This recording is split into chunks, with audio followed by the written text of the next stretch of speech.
gaceram 690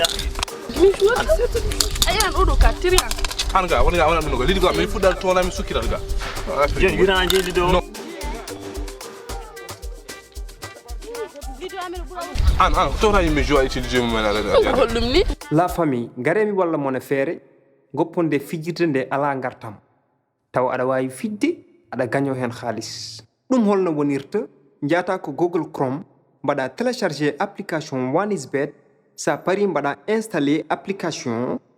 ɗon noon aɗa wawi créer hen compte ma taw aɗa utilise code promo toute 222 oɗo code promo toute 222 sa utilise ɗum aɗa jogui bonus 200%. wadde Wona aɗa wawi tawde toon joueji kewɗi gañoɗa hen haalis sa gañi men haalis aɗa wawi retirde ɗum e banque li walla masrafi e ko nandi hen wadde eɗen mbawi wiide Wona ne woni disponible e nder leydi meɗen ande miɗo wawi ladde nde mijo heɓani poftinoɗo ande ɓernde hiri ladde nde ɓernde hulani hirdi koye beltino koɗo kanga soynara waynotako koɗo kewɗo doole dillini ande ɓurima doole fimata wawoytade gilli piɗima to ke gilli kadi giroɗanade Maria fillito diu Maria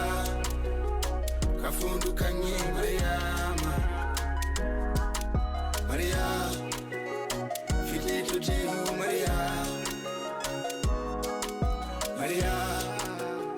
kafundu kanye Mariama alami salaki kono mi wawa rukude ma ko geno fodani se fanteno bagal ko ndiyam eftota ko so geno fodani it go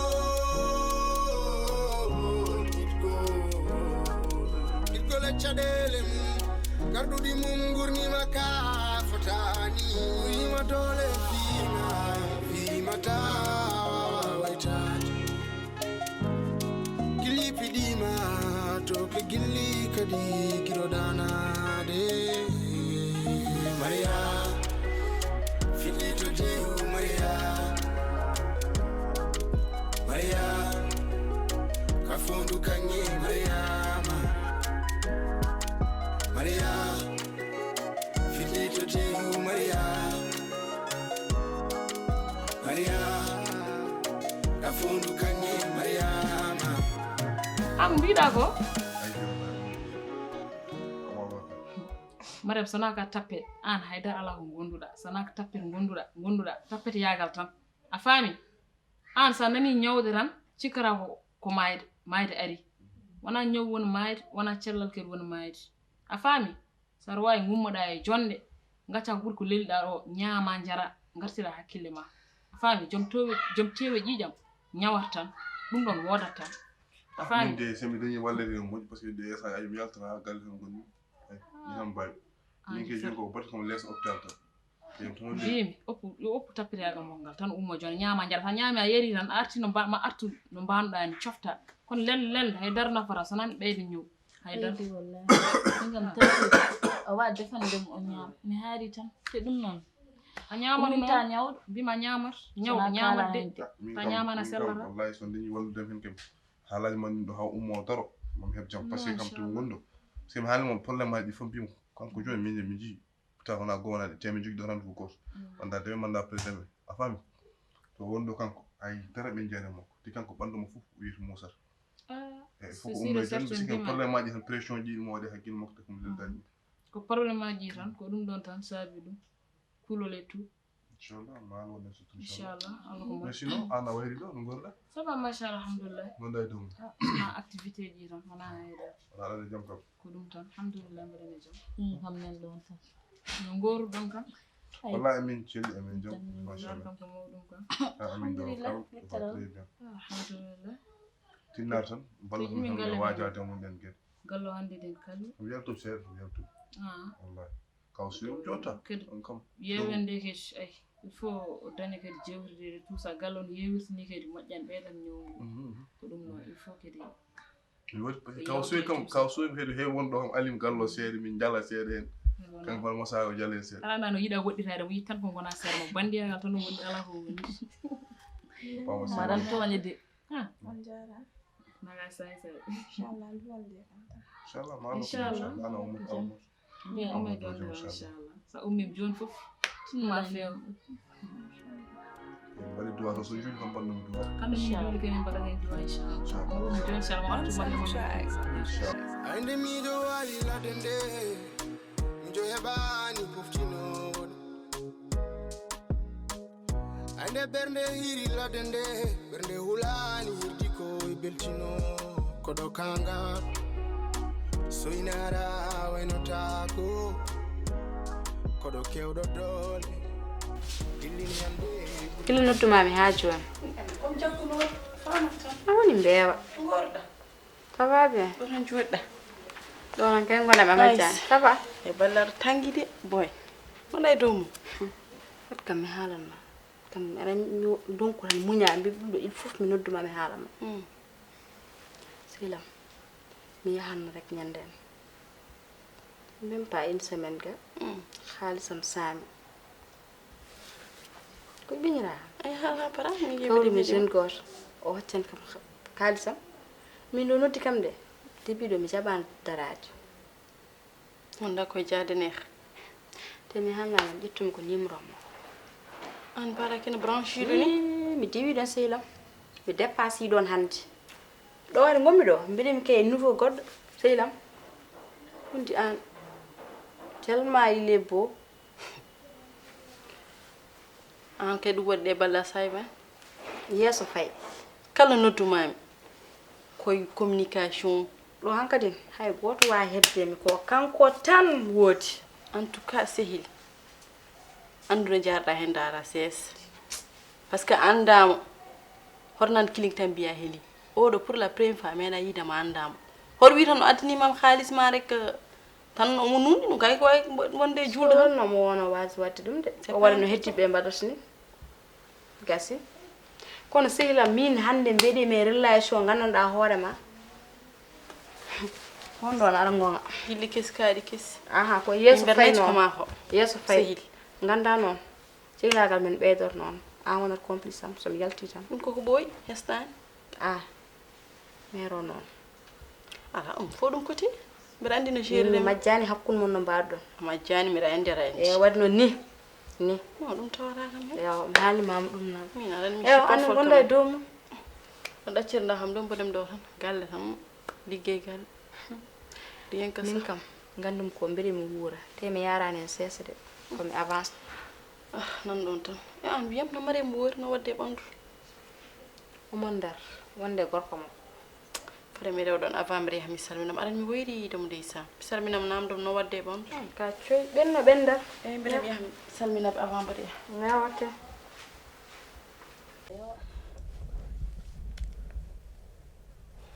copine aɗa ƴewam de ɗum ko fewnditade hiɗi ɗum ndu yalti seeɗa c'est normal nak katuma mum foti wadini seeɗa ey koni kay komi mayde ma copine tan mbiɗa tan leeli tan mbiɗa ufni yimɓe fof gandan kam jarani mima mi fewndor hooram hami feewa anani o sama karlo moko mom ɓinguel karlo yam fewndoro hami feewa pour so ari o wayno bamoko e yummoko wallay naji jenti naji najani kala koko wen wa pular wiida noon de pular wima naji jenti najante an ko najƴa ɗo ko najata ɗo komi reedu e après woni hen après wari ko mbaɗanda après mo wuppuma kadi aɗa fiya mèche lesdode fara kadi hankadi homi an walla yim o mèche modum ɗum guilmi soir affaire guilmi so andude komi reedu et puis ça tombe juste ga mi wori guilmi so wonde reedu mi woni hen reedu e nder hen kay alhamdulillah ɓeydoro tan fewnude hooram ni fof wona bonni hoorema kadi ma toñoɗɗa an a hersata hana an mbe sikki an wona ƴiƴam dogare ma ko bisab dogate ma an gacci mbaɗɗa ɗum ko ruy jarɗa an a hersata a wallahi kam baba gandunom den yimɓe mbaɗa ɗum gofo suno hay goto yaltatagal mais an aɗa diwto aɗa moɓɓogal ɗum comme si ɗum dérange anema aɗan pourquoi ɗum ɗon par ce que gorko komi jiɗɗomo koye ndaram o woni min kala ko wawi wadde kam guila subaka ha yeeru te nduɗo reedo relation comme de ko reedam min karloyam jeeyi bibbe o pourquoi pas min mi asimta pourquoi min waɗi min wela waɗi par ce que yidde tak kam wadde ɗum pour se dire wala gacce barannoɗe ndeysan joni hay fawguinta hoore musere taw wonko jaggatama an min an hersin kam an wallahi kam baba an a hersata to a jooɗa a ƴettatama kan mbatta hen mor hashmak ande jaha pijira hoore ma ha tampa garta ɗo hen hay hersude a hersata hersu kam hay soko seeɗa kam. Salam Gumba, ça va Serie? What happened? Ngola? Madame, ça va? Oui, ça va. Andu waɗi. Barka wonko seɓɓoy? Ça va. Ew yallah rokku jam. Amin amin amin. Woni bik maraba.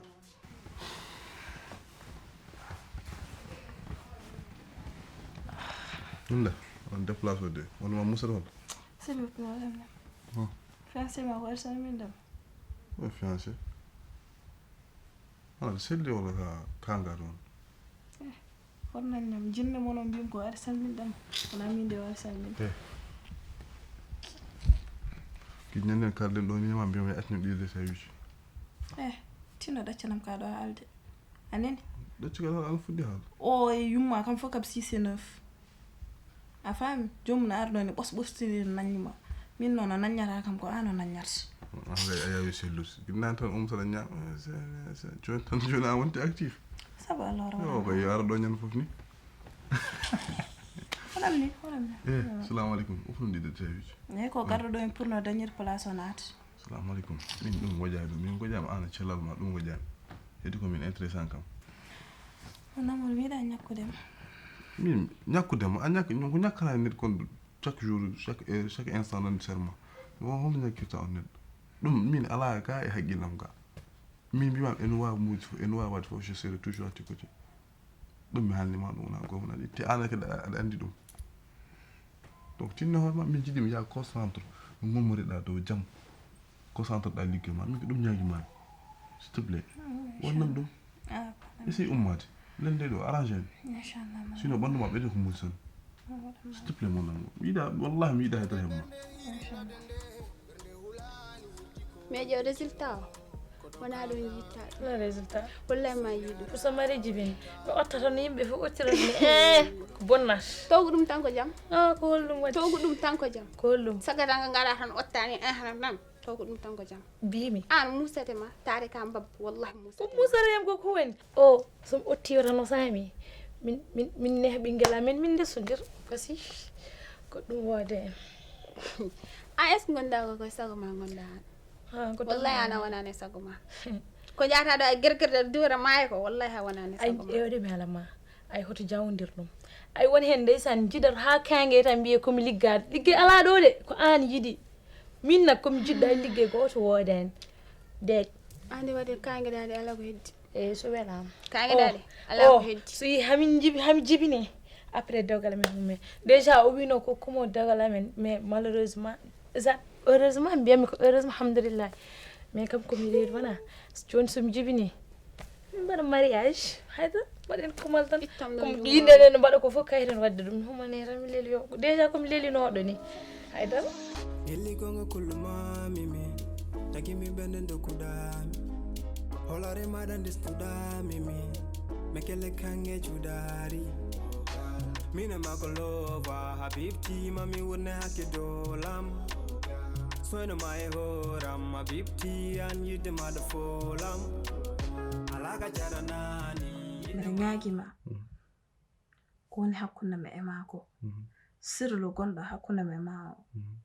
e teddugal gonɗo hakkunde me ma o e yidde wonde hakkunde me ma nde korse wonde hakkunde me ma o sabu allah ko woni gallo ko hoto haalan ɗum meeɗo hoto aduna wele ha kalna ɗum jinnaɗo ma te sa waɗi ni ka cenduɗo hakkunde me e ma par ce que min jawde mon e jawdi ma jawdi ma woni jawdam an ko an jeyi ɗum oɗo galle ko galle ma par ce que koye ema yehete koye alama woppete donc sa haaldi ni min welata kam te kadi mi yiɗa oɗo sirlu neɗɗo anda ɗum komi ñaguiriɗo ma sabu Allah nanima te wona hande puɗɗa ñagade ɗum a ɓooyi ñagade ɗum te meɗa wiide no ɓoccito hun kam walla mi sek ha mbeɗa haal ɗum mais ko ɓenni ko nenam ko haal ko ha ñenɗa hen malaise to déjà avant yena ka to ɓerende huɓɓi ha mi mbeɗa haala te mbeɗa andi sa ala ɗo walla yaltan toon komi haali ɗum par ce que déjà mi ses affaire o musique am par ce que mi natti andude min ko mbaɗen fami ko mbiɗa ko ñaguiɗa ko ha joni kam jaɓannam ɗum wallahi mo namo inchallah ɓe sa yi hande mi noddimama pour yo yimɓe jewta kadi ha yimɓe ɓeydo joddade jewta gowodira en fait en kalde mais koye téléphone an kam haala belke téléphone ko funtude noppi muɗum déjà ko en jalti kam en joddima en jewtidi goto e men foof ma en gosodir miijoji sa faami goto e men foof ma heɓ hakkille goɗɗo kadi déjà ko ma daram beltoɗa min kadi mi darmami yaltom par ce que ɗum ɗon woni amour gandanɗa hoorema kene wurtina e nder gilli ko hunde wotere nde wawa yejitede donc ɗum ɗon rek saabi mbe nodduma yimɓe jalta jewta kadi gandina kam ko woni hakkille ma woto suuɗam hen haydara min kadi mi andinma ko woni am par ce que yonti gona min mi wona an gère côté am min mi gère côté mon ko ɗum ɗo rek jinmi ha tel point kadi sa waɗi ɗum walla en gurdi noon ko hunde goto gandanɗa hoorema belɗomi en fait en jogdora ko probléme en jogdora ko sikki sakko par ce que minema jimmi ko guuren yidde haaltetede to janggo e jaam kam sa woni madame am en fait so ɓiye men jooɗi walla waɗi 2 heures ma wi bamma ɓurma wonde gangster ɓurma wurde law en fait alhamdulillah déjà min gandumaɓe an hoore min ganduɗa alhamdulillah mi regrettani hay jour goto ko gandumaɓe ko watta deuxiéme fois mbiɗa yima mais comme si min komi ganduɗomo des années et des années bon min an jeeyi ɓerdam tout an jeeyam l' essentiel kala ko wawi wonde hen goto fof e wone men goɗɗo sincére ɗum waɗi important ko heddi ko fof ko détail doggoji heure mo jiɗɗa yiidema ma yiyam j' espére min e hooram somi yiiɗi yiidema mi yiyam noon woori no jiɗɗa haaldude yam séparé min mbiɗa yiɗma à tel point te mi haalanma ka anda min ni mi meeɗa wadde ni yaltude tan ni hen an woni premiére fois te ñaguima Allah wona dernier fois hande wona madame ma mbeɗa andi un jour koye fitin gonɗa mais sa haali ɗum holno wayata Kumba nan ɗon Maymun nan ɗon Yumma nan ɗon holno wayata yeesam caggalam komi ñaagiiɗo ma mi wona ɗo e aduna walla mi waasa wonde e aduna mi wona ɗo e wuro ngo walla mi wona caggal leydi komi ñaagiiɗo ma hoto aduna funte haa ɗetta oɗo sirru kaala inchallah wata probléme parce que min a mi yiɗa ñagaɗa han hunde aduna mi wasa wadde kala ko ñaguiɗa kam addu kam baɗo ko ɗum tan ñaagima mais kadi parfois kadi musal kam parce que a woppeta hen deja walla ɓe goppama gona jaam min mimo hande mama ɓewa min aduna o an sa wonani jaam tan min wawata wonde jaam donc an ko ma gona jaam min mi wawa wonde jaam donc e ko muusi fof so haali tan andana wonani jaam mais kala ɗo ganduɗa jaam aɗa fiɗi jallo mi ɗin affaire yo arta e guilam ngal kono somi jagguima ɓe traitement ni min musal kam inchallah kadi je promis on wattin hakkille no fewi inchallah mbeɗa andi sa naati fitin tan a haalat ka yiɗa haalde mais tan eto habde fittanduma etoɗa wasde haalde ɗum waɗa hen c'est permis waɗa hen hakki bawɗo fof inchallah wata ko ɗum welti nden sa waɗi ɗum kam min kam mono welto min ni yiidema aɗa fija aɗa jala aɗa moosa aɗa min somi yimama tan weltot amin amin aragde fular en wima neɗɗo sa yi ka waɗi ka meeɗa wadde rek ka jiiɗo ka meeɗa yiide walla ka dañƴo ka meeɗa dañde ko ɗum tahanma wadde ka meeɗa wadde en fait no wayi kadi to ka keɓɗo ɗum e am min e hooram kadi ko noon mbami ma en fait yimɓe guura gandanɗa hoore ma gurdam so janggo e jaam go fof seni goɗɗo no wasa tukkaade te mi yiɗa mine ma kene kersodira walla debi wonno mais joni gasi min des fois mi jooɗo mbeɗa calculer min est ce que min koye sagam gonmi ɗa no mbami mani min juste mami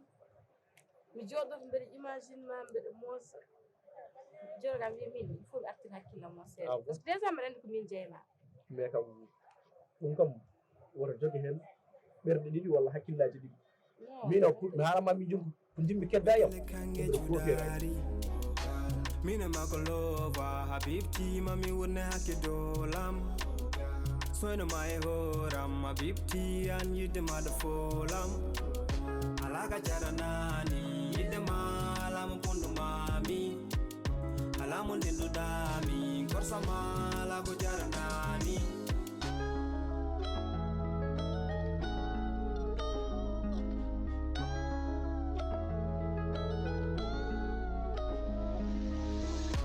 Uga sike dépassé sehlam o machallah moƴƴima ko dépassé ɗon te komi haalnanima o essayani ga wiidomo dépasse on certaine affaire uji o miijahi ɗum ga o addata hay on deba o addani sawo mi wiyano ɗum waɗa nan probléme ma kadi yahi hoolare ha ɓurti wona ko question hoolare men min ko genre uji ɓe jiilotonomi ɓe ko ɗum dañi ko weeɓan hannde oɗo jamanu ko en tout cas ni nan ɗon tan min kam l' essentiel mbami ko wiide tan komi nangue oɗo machallah mbima sérieux hoolon t'inquiète pas non min aran min confiance mi ma meeɗa ittu ɗum mais ko yidde wiidem rek soit prudence yaadu sees tempo ana hun fof ardate ko sees pour jettoɗa to yaadu sees rek ganda no mbaɗirɗa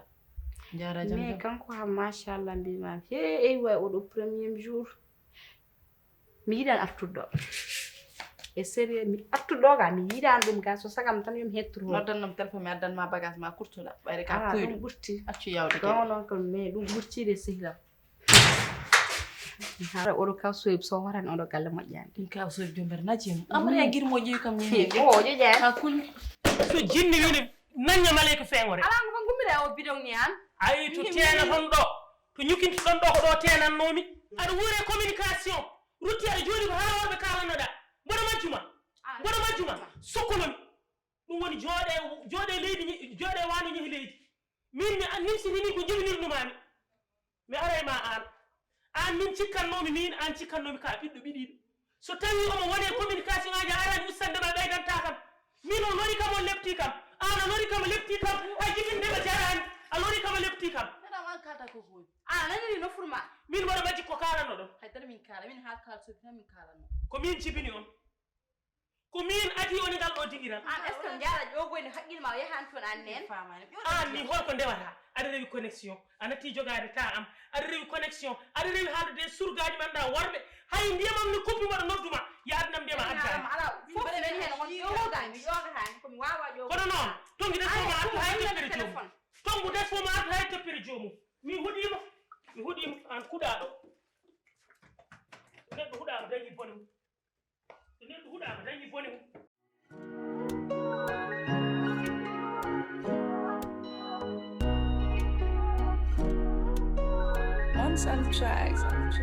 Ande mi do wali la dende njo hebani poftinoɗo ande bernde hiri la dende bernde hulani hirdi ko e beltino koɗo kanga soynara waynotako koɗo kewɗo dole dillini ande ɓurima dole fima tawa hoytade gilli piɗima to ko gilli kadi giroɗanade Maria fillito dew Maria kafundu kange Maria fillito dew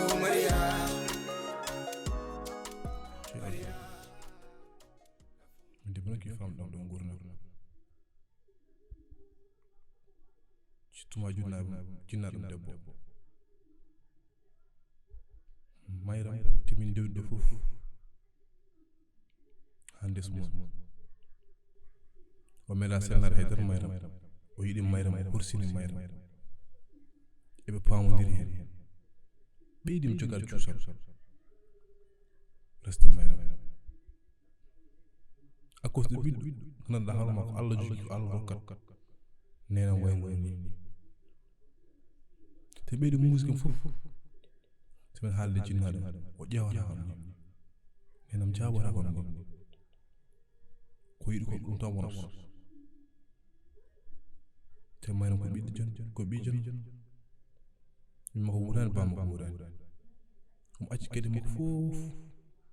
omo wonde yam min mi liggota famɗo ko jogui gueɗe fof kanko waɗata hay galle o mo konni fof kanko jeeyi ɗum fof jinnaɗo wattan hakkil tinani ɗum ƴewani ɗum kalno fi huɓɓinde ɓerɗe amen te min ala ko jogui sowona kam nenam memoni miñam maynam joom suuda ko ɓe tan jogui ande miɗo wali ladde nde mijo heɓani poftinoɗo ande ɓernde hiri ladde nde ɓernde hulani hirdi ko e beltino koɗo kanga soynara waynotako koɗo kewɗo doole dillini ande ɓurima doole fimata wawa hoytade gilli piɗima to ke gilli kadi giroɗanade Maria fiɗɗito dew Maria ka fondu kange